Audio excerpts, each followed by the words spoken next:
दुनिया के सबसे शांत और बर्फ से ढके हिस्से में छिपी एक कहानी अचानक ग्लोबल स्टेज पर छा जाती है।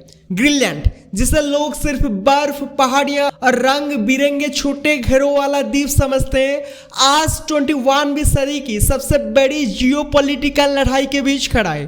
आर्कटिक की ठंडी हवाओं के बीच अचानक कहीं से गर्मी उठ रही है और वो गर्मी है अमेरिका, डेनमार्क और ग्रीनलैंड के बीच बढ़ते टेंशन की। कहानी शुरू होती है वाशिंगटन डीसी में व्हाइट हाउस की एक शांत लेकिन तनावपूर्ण मीटिंग से। मीटिंग में बैठे हैं यूएस वाइस प्रेसिडेंट जेडी वांस, secretary of state Marco Rubio, Denmark के फॉरेन मिनिस्टर लार्स लोकी और ग्रीनलैंड की फॉरेन मिनिस्टर। तो बाहर रिपोर्टर्स को पहले से अंदाजा था कि ये कोई सामान्य मीटिंग नहीं होगी।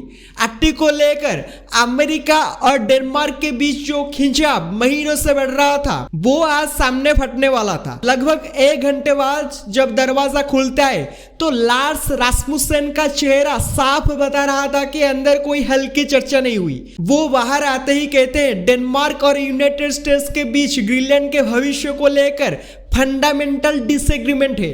डिप्लोमेटिक भाषा में फंडामेंटल डिसएग्रीमेंट का मतलब दोनों देशों की सोच पूरी तरह अलग है और बीच का रास्ता ढूंढना बहुत मुश्किल है।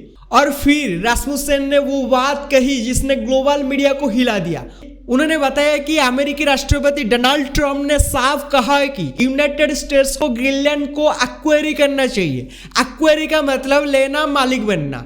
रास्मुसेन ने जवाब भी उतना ही साफ दिया, it is absolutely not necessary for the US to seize Greenland. Diplomatic शब्द सीज बहुत गंभीर होता है। इससे पता चलता है कि बातचीत का टोन एग्रेसिव था। ये सिर्फ शांत चर्चा नहीं थी, ये संकेत था कि आर्कटिक रीजन का पूरा पावर बैलेंस हिल सकता है। अब सवाल उठता है कि अमेरिका ग्रीनलैंड को लेकर इतना ऑब्सेस्ड क्यों है? ग्रीनलैंड का स्थान समुद्री रूट्स और मिलिट्री पोजीशनिंग के लिहाज से क्रिटिकल है। चाहे अमेरिका हो, रसिया हो या चाइना, तीनों इसे एक स्ट्रैटेजिक जैकपॉट मानते हैं। आर्कटिक में बर्फ तेजी से पिघल रही है, नई शिपिंग लेन्स खुल रही है, रेयर अर्थ मिनरल्स और यूरेनियम जैसे रिसोर्सेस भरपूर है। सबसे महत्वपूर्ण, ग्रीनलैंड अमेरिका के लिए भविष्य की मिसाइल डिफेंस लाइन का बड़ा स्तंभ है। थुली एयरबेस आज भी यूएस का सबसे स्ट्रैटेजिक मिलिट्री स्टेशन है। डोनाल्ड ट्रंप कहते हैं कि उनका dream missile defence system golden dome Arctic पर आधारित होगा। अगर यह सिस्टम सक्रिय होता है तो पूरा नॉर्थर्न हेमिस्फीयर अमेरिकी शील्ड के नीचे आ जाएगा। आर्कटिक रूट्स ग्लोबल ट्रेड को बदल देंगे। जो देश इस रूट पर कंट्रोल करेगा वही अगले 16 साल की ग्लोबल इकोनॉमी और सिक्योरिटी आर्किटेक्चर सेव करेगा। इसी वजह से ट्रम्प ने ट्रू सोशल पर एक्सप्लोसिव पोस्ट की। उन्होंने लिखा कि यूनाइटेड स्टेट्स को ग्रीनलैंड चाहिए, नेशनल सिक्योरिटी के लिए चाहिए, गोल्डन डोम के लिए चाहिए और नाटो को इसमें यूएस का साथ देना चाहिए। उन्होंने वार्निंग दी कि रसिया या चाइना इस पर कंट्रोल ले सकते हैं। और सबसे controversial statement, anything less than US control is unacceptable. ये पोस्ट डेनमार्क और ग्रीनलैंड दोनों को नाराज कर गई। ग्रीनलैंड की ऑफिशियल रिप्रेजेंटेशन ने सोशल मीडिया पर पोस्ट किया, why don't you ask us. ये छोटा सा वाक्य आर्कटिक डिप्लोमेसी की हिस्ट्री की सबसे बोल्ड स्टेटमेंट्स में से एक माना जा रहा है। इसका मतलब साफ था, ग्रीनलैंड कोई जमीन का टुकड़ा नहीं है जिसे कोई भी सुपर पावर उठा ले।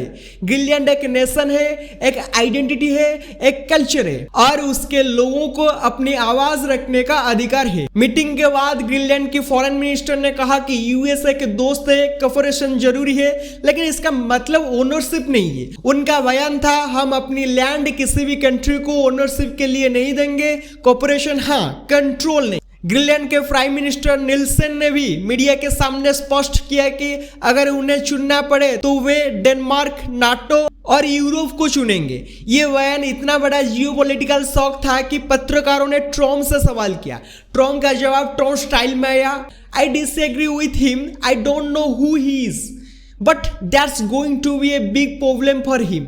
ये दिखाता है कि अमेरिका ग्रीनलैंड को लेकर सॉफ्टनेस दिखाने के मूड में नहीं है। अमेरिकी राष्ट्रपति ओपनली टेरिटोरियल इंटरेस्ट दिखा रहे हैं। डेनमार्क भी चुप नहीं है। डेनमार्क के डिफेंस मिनिस्टर पोलसेन ने कहा कि ग्रीनलैंड और आर्कटिक रीजन में डेनमार्क नाटो अलायंस के साथ मिलकर मिलिट्री प्रेजेंस बढ़ाएगा। स्वीडन ने पहले ही ग्रीनलैंड में अपने अधिकारी भेज दिए हैं। नॉर्वे ने भी सैनिक भेजने की घोषणा की। ये सीधे यूएस के खिलाफ कदम नहीं था, लेकिन ये क्लियर सिग्नल था कि नाटो आर्कटिक रीजन को किसी एक कंट्री के यूनिलेटरल कंट्रोल में नहीं जाने देगा। आर्कटिक अब सिर्फ जियोग्राफी नहीं है, ये सबसे बड़ा जियोपॉलिटिकल मोर्चा बन चुका है।